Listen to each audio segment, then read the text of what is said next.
In his autobiography, 6 Lives, Rabbi Dov Mama, Zecher Tzaddik Livracha, whose first yahrzeit we commemorate this Shabbat, reflects upon his life's journey and confesses therein to the anxiety that drove much of his way and his worldview.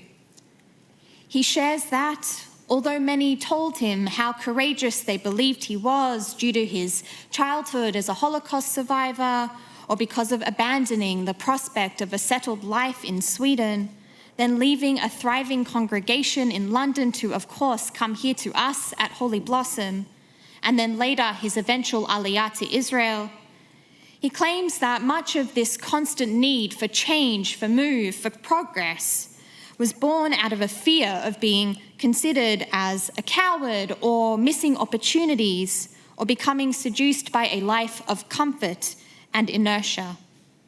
To quote Rabbi Mama, "I know no other definition of courage than fear of cowardice." And we can admire and respect the honesty and candor with which he writes. However, he continues that this was not the motivation for his draw to Judaism, the one that he lived and taught so well. He writes that the common wisdom that fear is the beginning of faith doesn't resonate with me. Had this been my driving force, I'd probably have ended up a rabid fundamentalist, as so many born-again religionists do. We can hear that classic Rabbi Mama character underneath. Rabbi Mama's writings recalled one of the characters in our Torah who is a model of that fear and that anxiety, but who takes it to life's extremes, found in this Shabbat's parasha, the zealot Pinchas. It also made me ask the question of when these motivations are righteous, for we shall encounter a rabbinic understanding of Pinchas's righteousness, and when they can be unproductive or even destructive. Let's start with our Torah. We read about Pinchas beginning in Numbers chapter 25, as we just heard chanted so beautifully by Suzanne, which is actually a continuation of our parasha from last Shabbat. It details the deaths of Zimri, an Israelite man, and Cosbi, a Midianite woman, at the hands of Pinchas, who, it should be pointed out, is the son of Eliza and the grandson of Aaron, both of whom served as the high priest, meaning that he should become the high priest too, upon Pinchas's discovery of the illicit relationship between the Israelite and the Midianite. Pinchas is then described as a person, tachat asher kinel Elochav, a person who took an impassioned action for his God.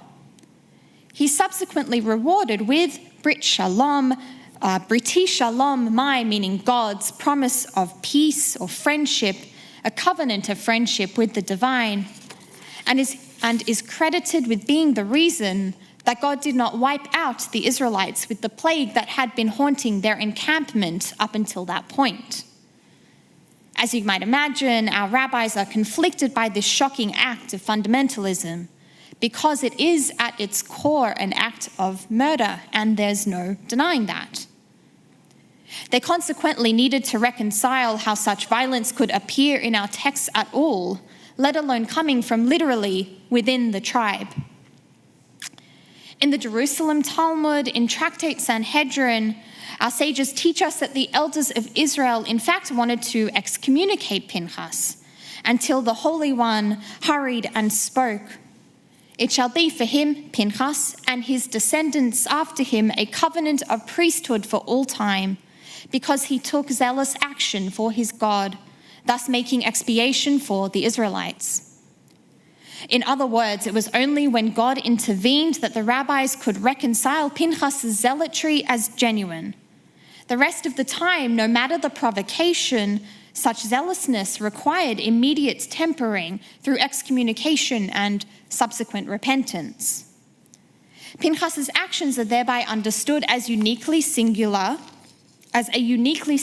track to take, and simultaneously is intended to deny permission for others to follow in his footsteps, lest they lead to further devastation. our Midrash Shemot Rabbah takes a different path. It relates that Pinchas expounded, "A horse who goes to war risks his life for his master. How much more so should I risk my life for the sanctification of the name of the Holy One?" He began to ponder, "What shall I do? Alone I cannot prevail. Two can overpower one. Can one overpower two?" While I was pondering, the epidemic raged among the Israelites. Like our first text, the Midrash Shemot Rabbah also assumes that Pinchas is righteous. But to do so, it outright denies zeal for Adonai as a motive for his actions, and rather sees a desire to act in order to end God's plague. Pinchas's action was therefore for the purpose of saving Israelite lives through appeasing God's wrath. So in that sense, Pinchas is actually also criticized for acting a bit too slowly. So we can detect the subtle rabbinic critique of Pinchas also for his lack of recognition that only God can act zealously on God's behalf. Put differently, the rabbis really want to read Pinchas's actions as possessing, and no pun intended, a fundamentally good purpose. But in stepping beyond his station and taking his extremism too far, this was never something that they could or would condone. In another rabbinic text, the Iturei Torah, a contemporary Israeli commentary on the weekly parashah, we are taught that after the great zealousness that Pinchas acted upon for God, God gives him as a gift the covenant of shalom, which instead of just friendship should be heard here in its literal translation as peace. This gift may serve two purposes. It indicates firstly both the self-destructive nature of Pinchas's zealotry, and that secondly, these extremes can in fact lead away from the path of God, despite his perceived good intentions to protect the Israelites from the divine wrath, which, similarly to the Midrash, would be the only justifiable excuse for his actions.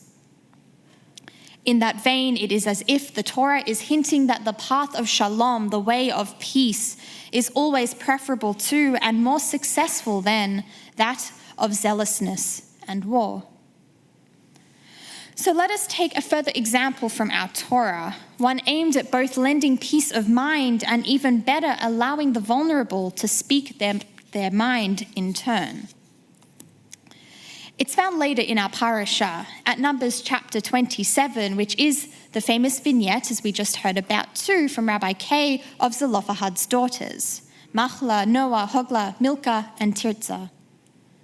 These sisters, as the land is being apportioned by Moses to different holders within the tribes, they seek out their own claim, being the daughters of a father who left no sons, who would have normally inherited the property, as was customary practice.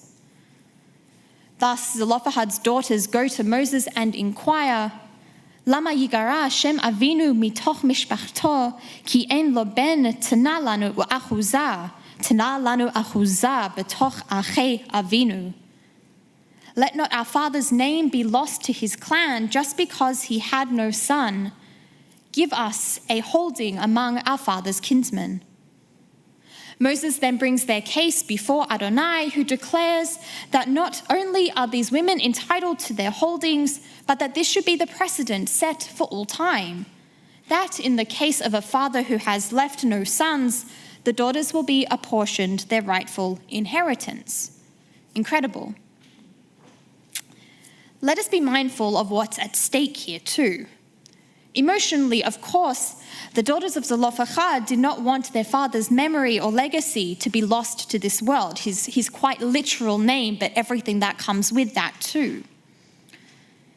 Practically also, without property to their name, these women, yes, they could marry, they could find security in that way, but their prospects would be far lesser without anything to provide as a dowry, something to contribute to the marriage. Should they then be left to their own devices as a result, they would find themselves in an incredibly vulnerable and precarious position. I also want to point out the irony here that in making their argument, Zelophehad's daughters explicitly state that they should be given their due consideration precisely because their father was not part of a rebellion. They tell us that their father was not part of the Korach rebellion earlier on in our Torah, and intentionally distance themselves from another incident, from that other incident of fundamentalism found earlier in our scroll. Yes, there was some chutzpah involved, as the sisters knew full well that they were going against the grain and asking for something that had never even been contemplated before. We can also acknowledge the strong emotions they must have felt at that time, having just lost their father and with their future at risk, in the hands of another who had the ability to control it, in a system where the odds were not in their favor. We can imagine that in their grief and their fear, the sisters might have felt scared, helpless, anxious, and even angry. Yet, Zelophehad's daughters persisted and chose a different path. Instead of outbursts or resorting to extremist measures, the sisters asked, vitally but calmly, for what they truly wanted and what truly felt right to them. Put simply, they were able to be assertive and authentic without being aggressive, and were rewarded for their bold approach.